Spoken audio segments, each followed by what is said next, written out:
अपराजिता षडंगी महोदया, मु आपणଙ୍କ भली जने आईएएस अफिसर नुहे। मु आपणଙ୍କ भली गवेषणा मध्य करि नाही, किंतु मु जानिछि जे कौनसी व्यक्ति 5 मिनिट रे यह पढ़ी जानि परिवे जे भारत सरकार विज्ञप्ति अनुଯାयी कोलकाता थिबा एएसआई रिजनल डायरेक्टर हेउछंती आमसार एक्ट 1958 सेक्शन 20E अनुଯାयी हेरिटेज बाइल प्रस्तुतर कॉम्पिटेंट अथॉरिटी। मोर वक्तव्य को जेभली भूल भावे दर्शा जाइछि ताहा मते व्यथित करिछि। मु निर्दिष्ट भावे दर्शाइथिली जे कोलकाता थिबा एएसआई रिजनल डायरेक्टर हेउछंती हेरिटेज बाइल प्रस्तुतर कॉम्पिटेंट अथॉरिटी, जहाँकि वर्तमान प्रश्नवाची। Culture director government of Odisha heritage बाइल प्रस्तुतर कॉम्पिटेंट अथॉरिटी नुहंती।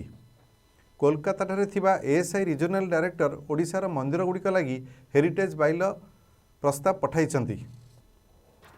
जेहेतु श्रीमती अपराजिता षडंगी ओडिशार संस्कृति विषय जानती नहीं, तेणु धार्मिक भावना सहित जड़ित विग्रह, सेवायत एवं भक्तंकर जो संपर्क रही ताहा बुझिबा तांको पक्षरे कष्टकर। ओडिशारू प्रतिनिधित्व करुथुवा केंद्रमंत्री प्रताप षडंगी बोधहुए भल भावे एही स्पर्शकातर प्रसंग को बुझी पारिछंती।